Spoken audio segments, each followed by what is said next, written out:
Hello, everyone. Dr. Stillman here today. I am joined by a very special guest, David Schmidt, founder and inventor of the LifeWave technology and LifeWave company. David, thank you for joining me.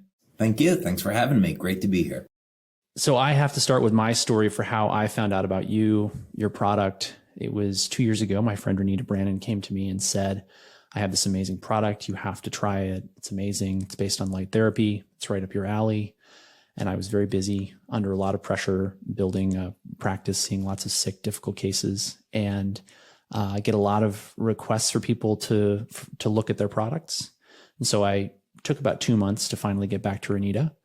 And I was absolutely floored by what happened with the product once I started to recommend it to friends and family and use it myself. I was very skeptical at first because the whole premise seemed almost too good to be true. And then we started to have the results roll in.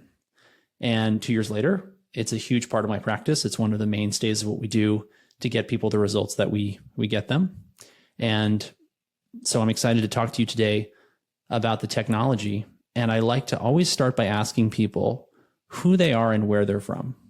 My name is David Schmidt, and I am the founder of LifeWave, chairman, and I'm an inventor at heart. I think I have somewhere over 150 patents at the moment. I am a husband, a father, have an amazing family, and been incredibly blessed in my life with so many things that would give God thanks for so many blessings that are too numerous to name.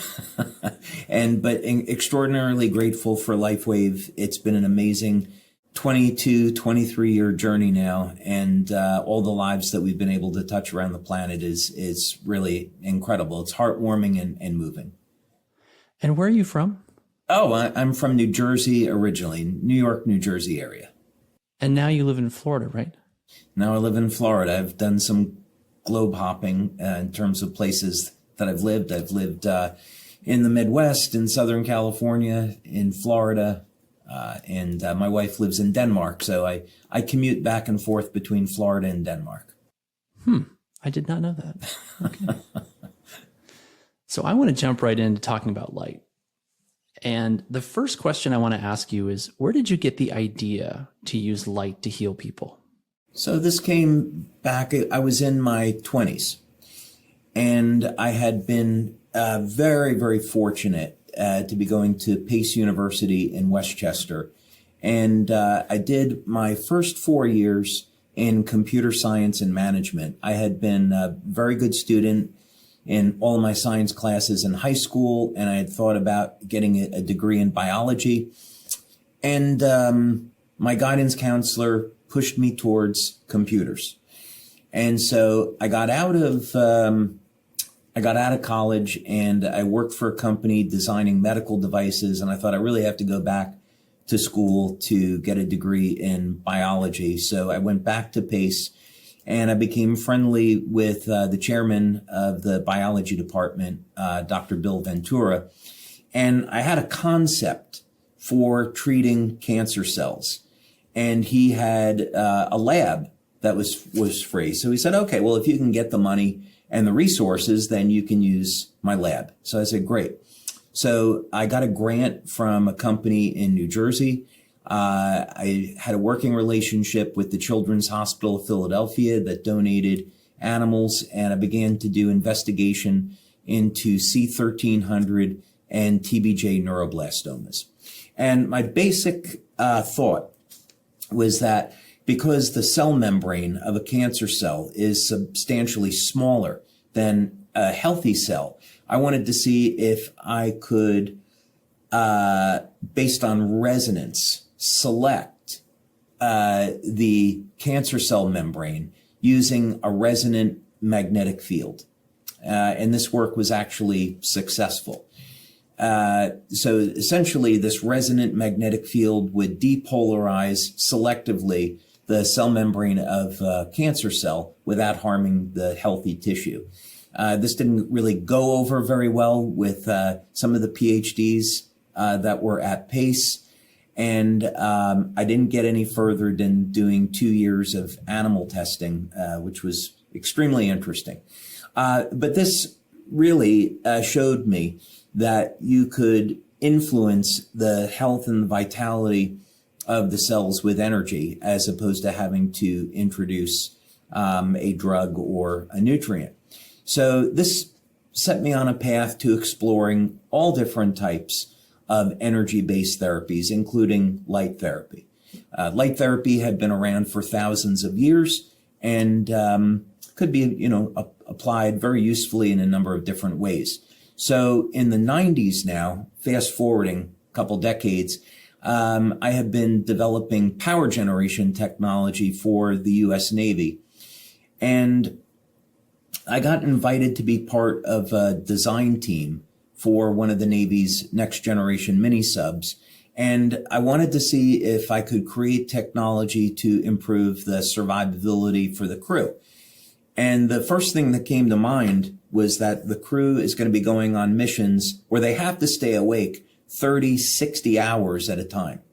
So how do we improve their energy naturally, keep them awake naturally? So I thought, okay, I want to come up with some kind of device that can cause an increase in energy production in the cell. And I thought, okay, I want to try this with light and use the body's own infrared body heat as a power source. So we don't have to use an active electronic device. So that was the genesis of this. Were you exposed at any point to the work of men like Robert O. Becker, who did some pioneering work with electromagnetic medicine, especially the use of bone stimulation devices? Very much so. I became very familiar with Becker's work, Royal Rife's work. I was building Rife machines along the way. I tried to learn as much as I could about every type of energy medicine therapy, whether or not it be based on light, sound, electricity, magnetism. You mentioned that the cancer cells had a smaller membrane or surface area, I believe you said, than healthy cells. And it reminds me of the fact that mitochondria in cancer cells, if I recall correctly, have lost the cristae and normal healthy structure of mitochondria. Is that related to those cellular surface area changes? And how do you take a concept like that, this big spatial just observation, and take that from a laboratory observation to a bedside intervention with a light therapy device? Because that seems to me like a huge gap. And I just wonder, how did you bridge that gap conceptually? This is an interesting story. The best experience you have as an inventor is a flash of insight. It is something to be incredibly grateful for. It's like a download from, God Almighty. So you give thanks to God when these moments occur. But it is, it literally happens as a flash of insight. Not all the time, but most of the time. And what I mean by that is, I was trying to think through this problem, and I had been working on a project that seemingly would be unrelated. I had been working on a turbine for producing emergency power that didn't have any blades. And instead, it used a vortex flow through this engine to extract power from combustion gases. And we were very successful. Myself and my team were very successful at producing this device.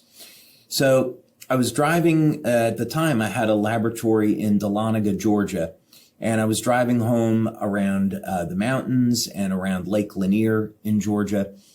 And the flash of insight that I had was that there must be vortex flow within a living cell. And I had a particular rationale for thinking that. Part of this has to do with the chirality of amino acids and sugars, that they're capable of interacting with light. What I found out later, which is much later, which is part of my current research, is we're using chromophores in a completely new way to target the release of light to specific tissue in the body. I'd be happy to kind of get into that because I'm incredibly excited about the implications of this research. But basically, I came up with this idea that if you could create circular polarized light, that it would establish a communications channel between a device and living cells. And so when we're talking about LifeWave, while it's true that it does stimulate the skin with low levels of light, that is kind of the consumer pedestrian explanation. It does not disclose most of the details of actually what's going on, because it's just, it would be confusing, I think, for most people, and they don't need that much technical information. But essentially what happens is I take amino acids and sugars, I process them in a way to create a phenomena called circular polarization of light. You can actually see this if you took a solution of the crystals that are in the patches and run light through it. You can see the pattern that it leaves, and it looks like a circular vortex.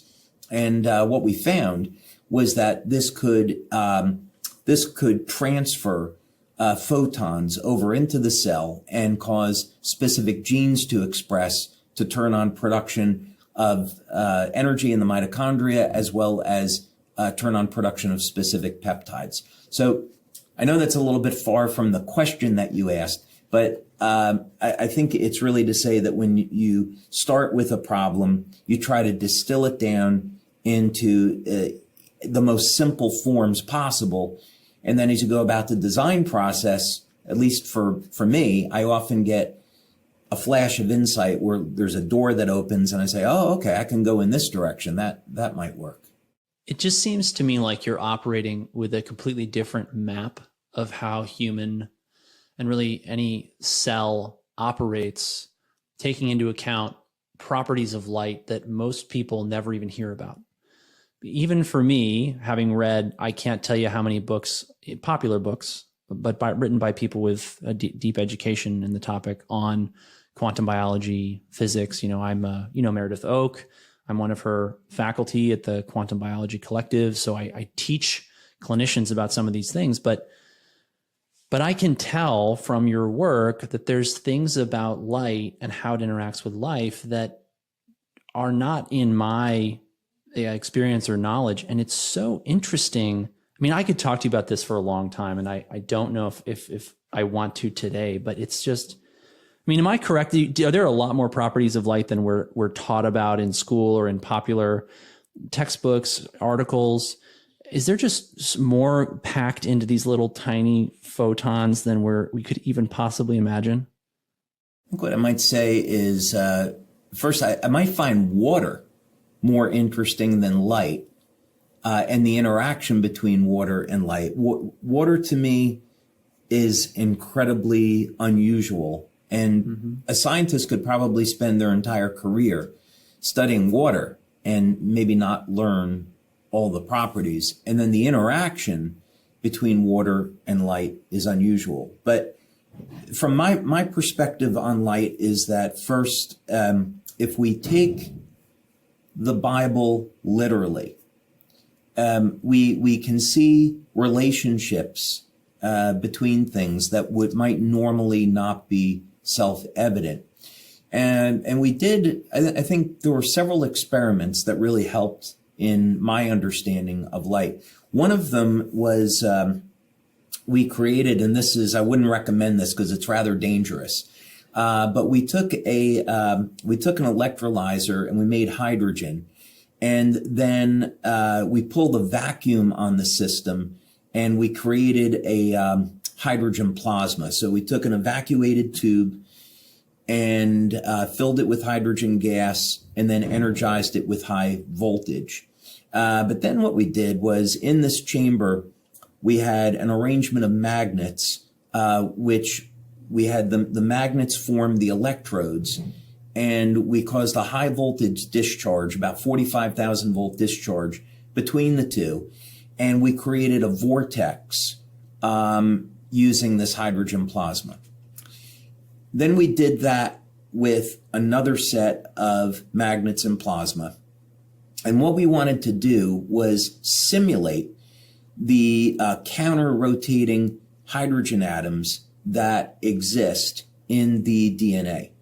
So we've got a hydrogen atom that sits right down the center of DNA, and we know that the DNA zips and unzips through cell replication. Well, what's interesting is that there are photons of light that are emitted right in that area between the hydrogen atoms.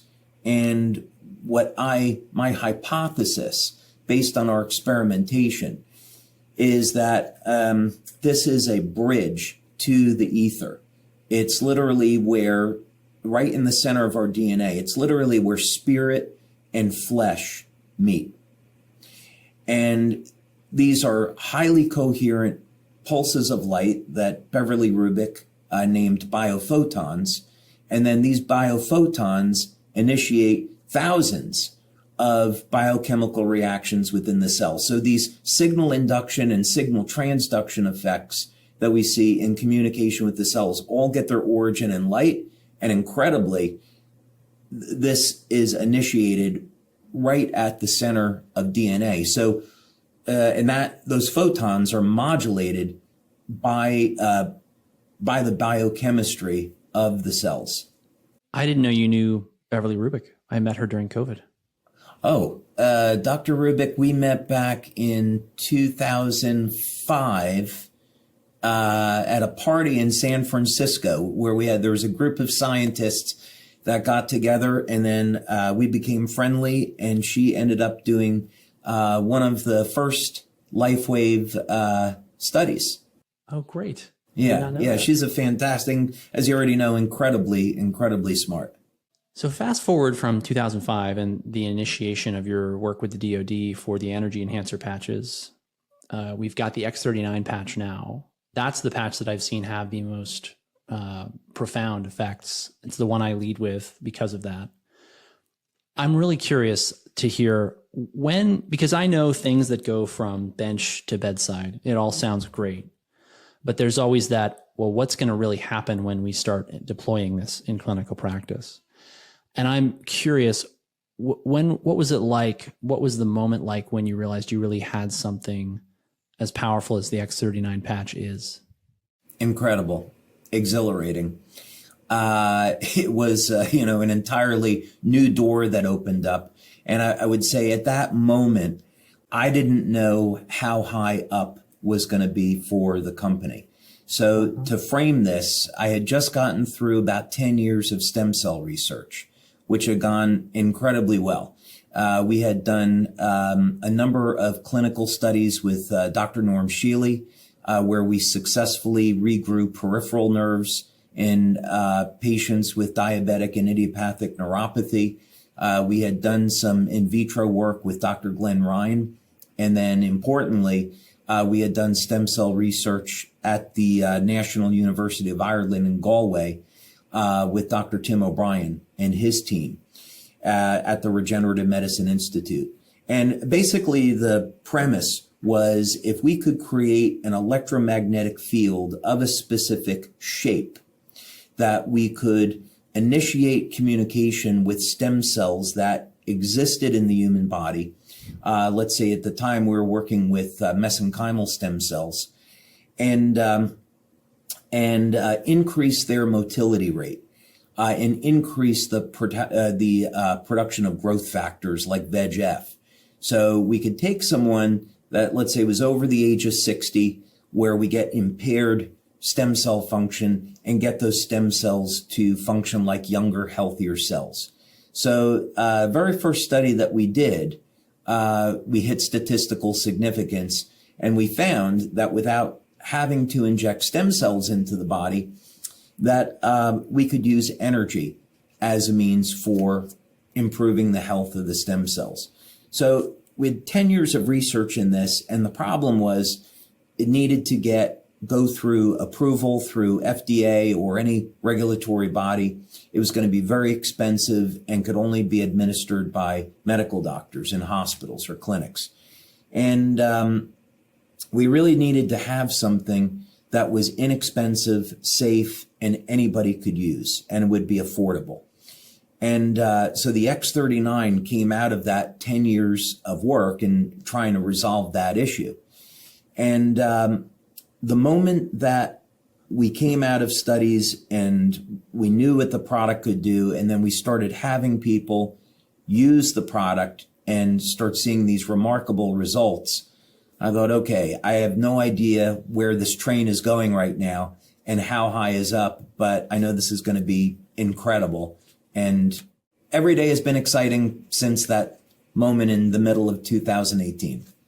That's great. That's basically what I expected to hear you say. Were there any cases you're comfortable sharing just anecdotally from those early days where you thought this is something really profound and game changing? Many. I would say many. I would say the first one is the most memorable. Well, it was one of the first ones. I should probably say that. So David Jumper, who's become a good friend of mine, and he's been with LifeWave since the very, very beginning, back in 2004. His wife, Spira, and I'll only share this because he has shared this publicly, so I'm not violating any confidence. His wife, Spira, had come down with this debilitating disease, and they're both getting to be around in their late 50s. And she has to be on a couch all day because she's in so much pain. And she has so much fatigue and low energy. And they're both thinking, we've been incredibly successful in our lives. We're getting ready, towards the age when most people are retiring, and quality of life for her is terrible. So she had gone through this for a long time. And during July of 2018, I sent them samples of X39. And the first day that she put the patch on, her pain was gone. And within 3 weeks, all of her symptoms were gone. And it was like it never happened. And David had said to me, I'm going to work the business 24/7 because everyone needs this product. And that's exactly what he did. We had some incredible testimonials. I remember it was in August of 2018. There's a woman in Denmark who is a brand partner for LifeWave. She's in her 60s, and her mother was 93. And she was going through a number of very significant health challenges. So her daughter thought, okay, I'm going to give my mom X39, and maybe it's going to help her have some more energy and get rid of her pain and make her feel well. Well, 2 months later, she was like a different person. And it looked like, if you saw the photo, she looks 20 years younger within that 2-month period of time. So there's many examples where things were coming in, people would wear the product, scars would disappear. There are some people where they would regrow an entire head of hair after being bald, which we don't make any claims on. Injuries that were 10, 20 years, people had injuries that all of a sudden healed. So many things like that. It's funny you mention individual results vary. Of course, this is life. I hope everyone's realized that individual results vary by the time they're listening to this. But I'm very curious. I don't know why, but as a clinician, I'm so fascinated by why some people respond, but I'm more fascinated by why some people don't. And as the inventor, I'm so curious to hear your thoughts on why we get this huge variability in results, and how do we, and I've got my own convictions based on my practice and experience with the product, but how do we minimize that failure to respond and maximize the likelihood that people will get these kinds of life-changing results? Yeah, I would say this is the most difficult part of being a clinician, because you have all the knowledge about what's going to help your patient, then you send them home, and the question is, are they going to do what you told them to do? Right, that's the tough part. So I'd say first, we look at the basics. How much stress does someone have in their lives? Because some of that is manageable and some of that isn't. Do people have a routine where they're getting proper rest, proper hydration? Are they staying away from stimulants? How many pharmaceutical drugs are they using? Are they smoking? Do they use excessive alcohol? What's their diet like? Are they getting proper nutrition? Are they exercising regularly? So it's really, I think what we found is those basic things is what you analyze and you scrutinize first. Because if you can get people to exercise, just basic stuff, get a proper amount of sleep, supplement where they need to fill in some of the holes, which is a big thing we can talk about, have a healthy diet and hydration, that's going to cover a lot. I think if you look at the literature, very consistently, what you see is people that have deficiencies of potassium and magnesium. This leads to an extraordinary number of problems, speaking physiologically. So even in many cases, I think if people hydrate properly, take calcium, potassium, and magnesium supplements, that can be of an enormous value and covers a huge area. That's what we've seen work in the practice in a nutshell. And, the funny thing is there's so many nuances to it. And some of it is about, you mentioned whether or not patients will go home and do what's recommended. I've found very much so that it's also a matter of, do they even realize what they're actually doing, or are they being honest with themselves or us? People can be very, they just lack awareness of basic things like how much food are they eating, which then determines, depending upon their food choices, how much magnesium or potassium they're getting. So we help them figure all that out. And that's part of why we get such good results with the patches in conjunction with what we do in the practice. So I want to jump back a little bit into the science, and then I want to talk actually about the model of LifeWave's growth and business structure. So you've mentioned, and I've learned this, of course, from many other people than just yourself, that water can store light and that light structures water. And you've mentioned in a podcast with Meredith that there are domains of water, and you've alluded to this, if you didn't say it outright, I don't recall exactly, that we can basically program water with light in such a way that we can also control when that light will be released. And that fascinated me and excited me because of what I know about how light structures water. And I'm so curious, how can we manipulate these very primordial, fundamental properties of water and light? So this started back a number of years ago, and I'll tell you the story so it makes sense. We were doing these experiments where we were regrowing tissue, regenerating damaged nerves. And in some cases, I'll give you one specific example. We had, I have 23 different versions of a technology called a double helix conductor. And in one of them specifically, we would take planaria, and with the planaria, you can cut the tail off and it will regenerate a new tail in about 16, 17 days. It takes about 10 hours for that cut to heal. We were able to treat the planaria with a very specific type of electromagnetic field, and the cut healed in real time, less than 15 minutes, as opposed to 10 hours. And we were able to regenerate the tails in about 17 hours, 16 to 17 hours, as opposed to 16 to 17 days.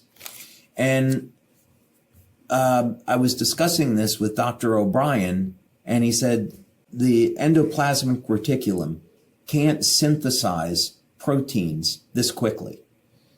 So there's something else going on here that has to be discovered. So I thought, okay, I want to try this. I had a concept that what was going on was that I thought we were inducing a transfer of electrons into the mitochondria to make more ATP. But then I thought, I'm going to go one more layer down.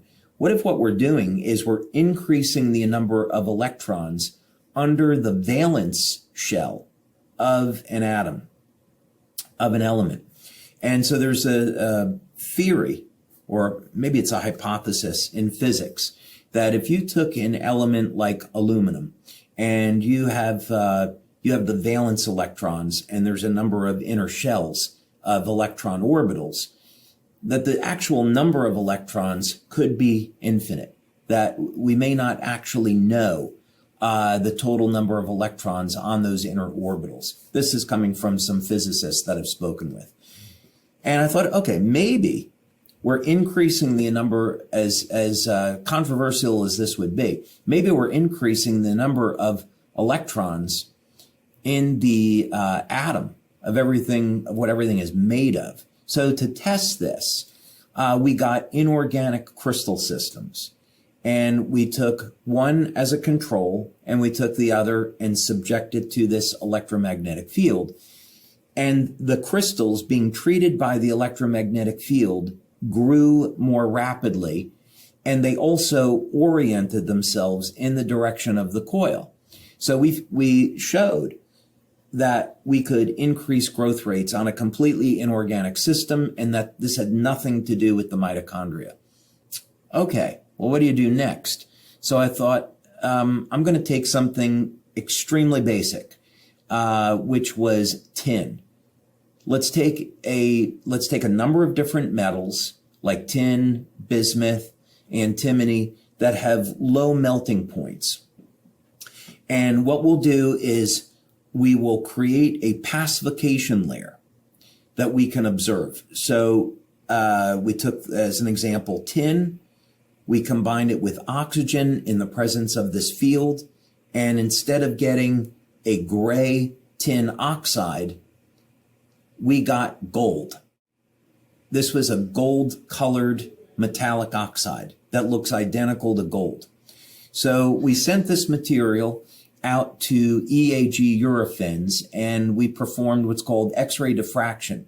And then we were able to compare this material to a database of 60,000 materials, and they validated that this was a completely new material that never existed before. And what we did was we were able to change the angle at which the tin and the oxygen were bound to one another. And that explained why we were able to change the color, since this had to do with changing the reflection of light. So then I thought, if I could do this with water, hydrogen is a metal and has a metallic state. Hydrogen exists as a metallic form. So what if we took water, electrolyzed it, and split it into hydrogen and oxygen, and then in the presence of this energy field and a catalyst, reassemble the hydrogen and oxygen, but now we've inserted energy between the bonds and we have a new form of water. And that worked. And I got a number of patents on that, and was able to eventually, after about 6 years, create a machine that you can put, instead of a big laboratory monster, now you have a machine that you can put on your desk that makes this special light infused water. And that's coming in July.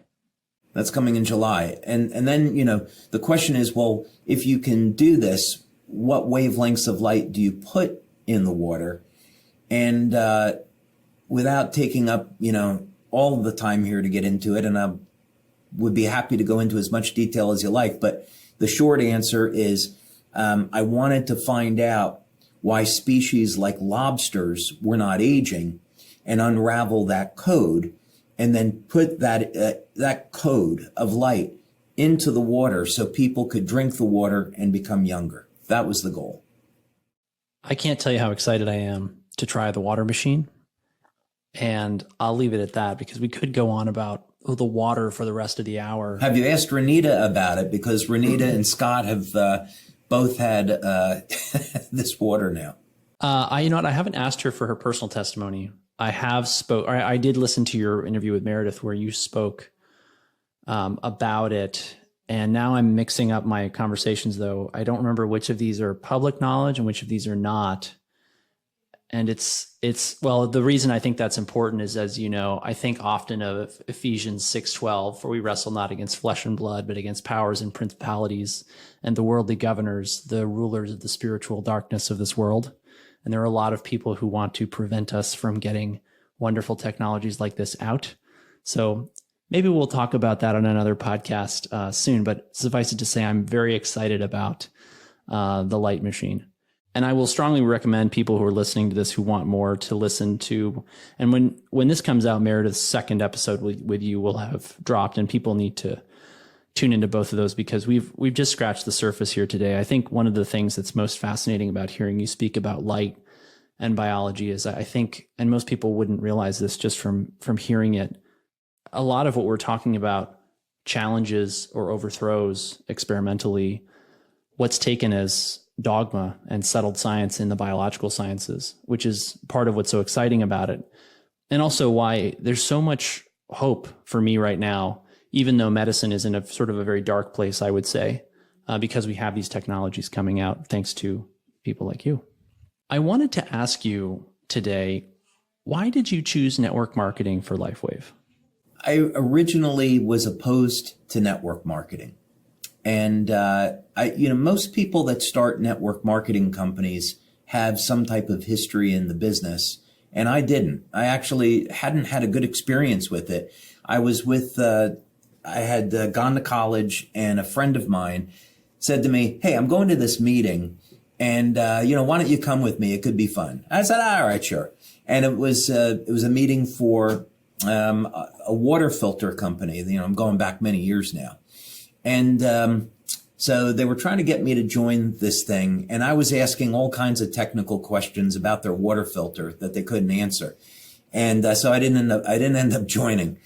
But that's I think how I thought of network marketing, and so back in 2002, when I started LifeWave, I had been thinking about putting the patches into a retail store like GNC, or doing radio advertising or TV advertising. I actually had approached GNC and I had a deal with them. But I eventually turned that down in favor of starting the network. I'd thought about putting it on an infomercial and doing it, advertising it that way. So during those first 2 years of 2002, 2004, in addition to setting up manufacturing, doing studies, exploring how to possibly market this new technology. And I had the experience where I had spoken with a business friend about the patches. He took it to someone, then took it to someone else. That got it to a medical doctor in Texas, who got it to a medical doctor in California, who got it to Coach Richard Quick at Stanford University. And then Richard was an amazing, amazing human being. And we put patches on his Olympic swimmers and got amazing results. That all happened because of networking. And then it started to become obvious to me that this was going to be the path forward. So I reluctantly decided to go the direction, and it's been incredible ever since. I have a similar story. I'll be telling it on an upcoming podcast with my mentor in network marketing, Richard Brook, who I think you'd really like. And that was one of my initial hesitations about the product. But what I've observed is that the product is so novel that the idea of running an ad for it, people are used to getting ads for supplements. They're used to getting ads for medications. They're used to getting ads for all these things. When you first approach someone with this product and you explain to them that it's a patch the size of a postage stamp that they put on their body and has all these profound impacts, it takes them a while. You have to nurture the relationship. And there is a certain amount of faith that goes into trying it that I haven't seen. Patients come to me as a functional integrative medicine doctor expecting supplements. And so they don't think anything of, well, this supplement is $100. This one's $200. This one's $300. The next thing I know, the patients are on $1,000 worth of supplements, right?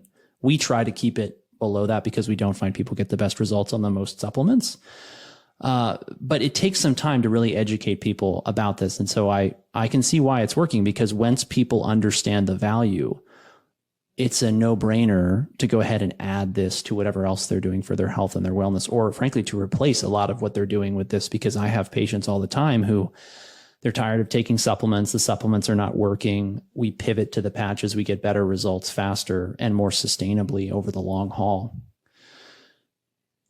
So my next question for you is, what's your vision for the impact that the company is going to have around the world in the coming years?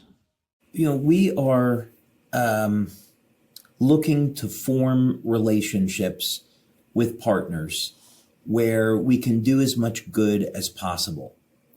And we're looking out over the next 5 to 7 years. So, for example, we donated money to the ocean cleanup to remove microplastics from the oceans. We've donated money to Convoy of Hope and Red Cross so we can help people in need. We've had this drone program, which is 4 years now this month, where we're intending to use this drone technology for search and rescue missions, delivery of medical goods, and so forth. And so because we're growing so rapidly and we're very quickly approaching becoming $1 billion company, I want to think about what is the lasting impact that we want to have on people and also for the planet. And I've kind of come to the conclusion that given everything that's happening in society with AI and robotics and some of the enormous changes that will occur in the coming years, there's two things that I think would be really important for me to do now for the business. The first one is to make LifeWave a multi-generational company. So invent, develop, and put out to market new technologies that make this company sustainable 10, 20, 30 years into the future. And that technology is going to be, in addition to the light therapy products, which we have another 7 years to release. Wait a minute. I want to clarify something you just said. Do you mean you have 7 more years of products lined up that are just waiting? Yes. These are technologies that exist. Some of them are patented, some of them we haven't. And it's a matter of putting them into manufacturing and getting them out to market. But it'll be like the water machine, where the area that I really want to focus on now is releasing light inside the body. So both topical application of light, but release of light inside the body. And we're finding some truly incredible things, which is essentially, if I were to summarize it, it's the ability to take light and direct it to a specific part of the body to accelerate healing in the kidneys, the liver, the brain, wherever it's needed. That's the future of where we're going with light therapy. On the other side, on the business opportunity, I've spent years in power generation, some professionally and then some as a hobby. And the drone that we have has a completely novel power generation system. And so the plan is that over the next 5 years or so, we would adapt that technology to power people's homes. It's a completely new form of green energy. So you would have this device, it would generate 20 kilowatts, and it would power your home, charge your electric vehicle, and you'd have enough power left over to sell back to the grid to earn an income. And those are going to be major projects that we'll have in the coming 5-7 years. And then, in the process, in addition to that being great for business, there's an enormous number of benefits that occur for any country that would implement this. It decentralizes the grid for power generation, so that makes it less susceptible to terrorism. In the event of emergencies like hurricanes, when the grid is down, people still have power, they can still get around. And it's completely clean, so we can get away from burning coal and nuclear.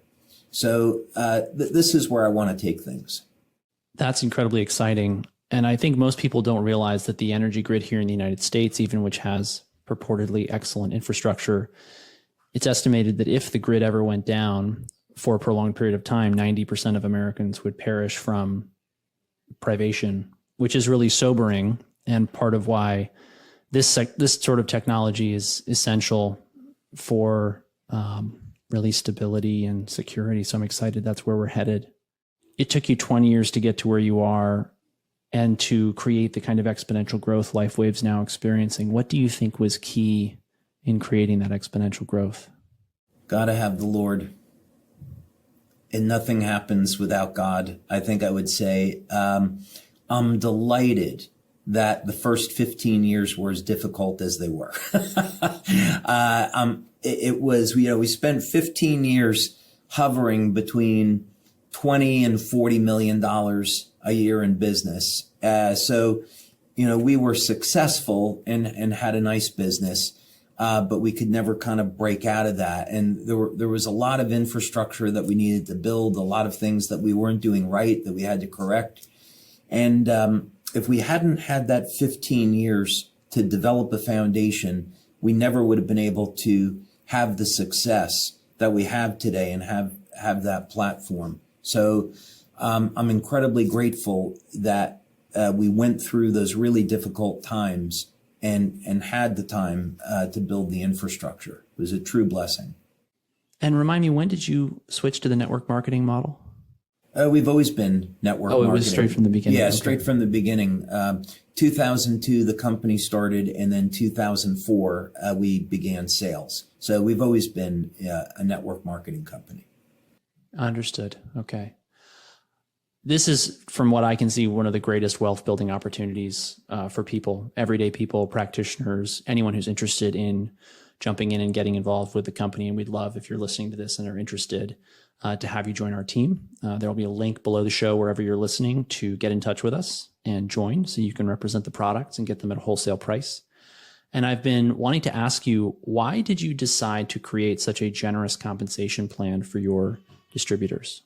That happened from the very beginning because I didn't really know very much about network marketing. I knew about the power of it just from personal experiences. But I couldn't have told you back in 2003 what a compensation plan was or a binary or anything like that.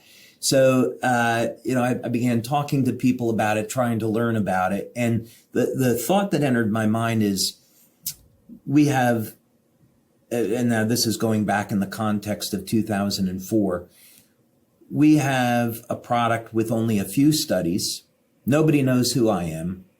This is completely new science. It's really out there compared to what was in mainstream back then. So I think we need to give people an enormous financial incentive to go and invest and put their time into building the business.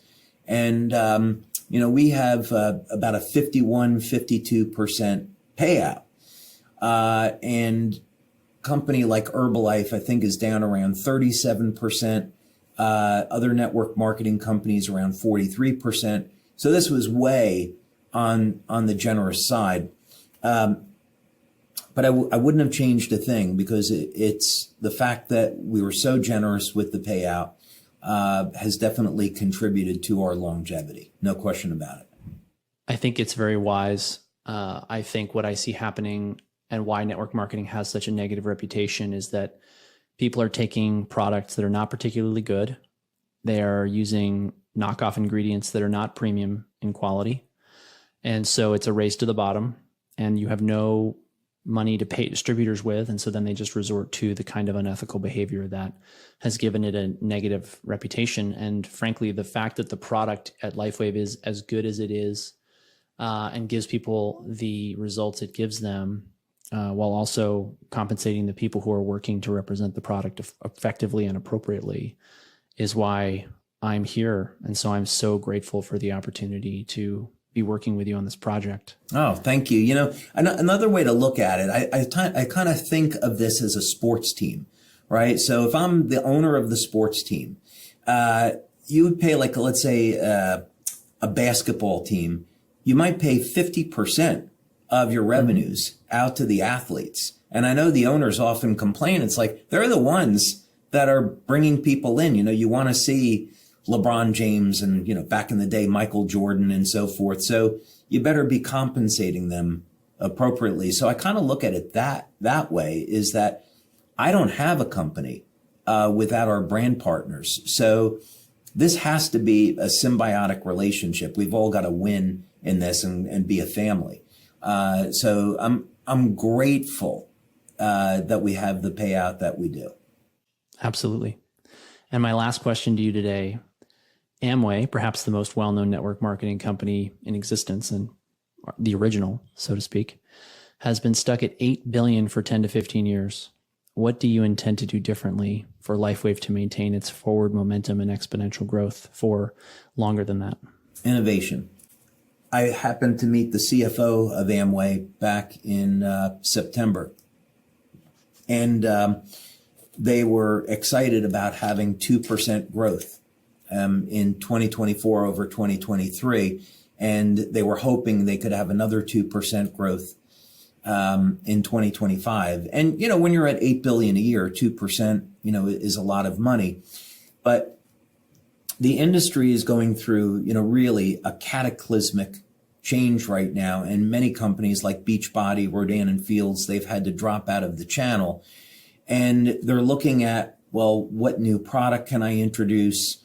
How can I change my compensation plan? They're looking at these things, and they're not thinking about innovation the same way that LifeWave is. So our approach to this is, and what got us here, is to develop new technology that hasn't existed before, turn that into products, validate it with clinical studies, patent it to make it exclusive, and then make it exclusive to LifeWave.